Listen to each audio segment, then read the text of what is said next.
കേരള ബ്ലാസ്റ്റേഴ്സിന്റെ ആരാധകരെ സംബന്ധിച്ചിടത്തോളം ഏറ്റവും കൂടുതൽ നിരാശയും ആശങ്കയൊക്കെ ഉണ്ടായിക്കൊണ്ടിരുന്ന ഘടകങ്ങളിൽ ഒന്നാണ് ബ്ലാസ്റ്റേഴ്സിന് വേണ്ടി ഈ ഒരു സീസണിൽ 5 മത്സരങ്ങളിൽ അത്യാവശ്യം മികച്ച പ്രകടനം കാഴ്ചവെച്ച യുവതാരമായിട്ടുള്ള മുഹമ്മദ് ഐമൻ കഴിഞ്ഞ കുറച്ച് മത്സരങ്ങളായിട്ട് സ്കോഡിലേ ഇല്ല. അദ്ദേഹത്തിന് ഇഞ്ചുറി അപ്ഡേറ്റും കാര്യങ്ങളും ഒന്നും പുറത്തേക്ക് വന്നിരുന്നില്ല.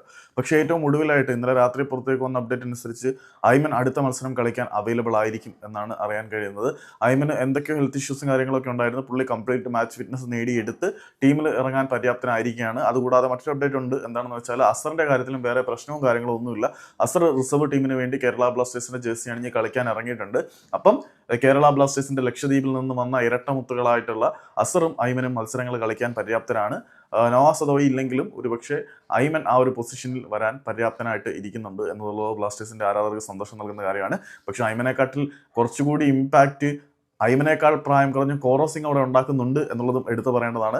ഏതായാലും ബ്ലാസ്റ്റേഴ്സിനെ സംബന്ധിച്ചിടത്തോളം നിലവിൽ കാര്യങ്ങൾ പോസിറ്റീവ് ആണ് എന്ന് വേണം വിശ്വസിക്കാൻ.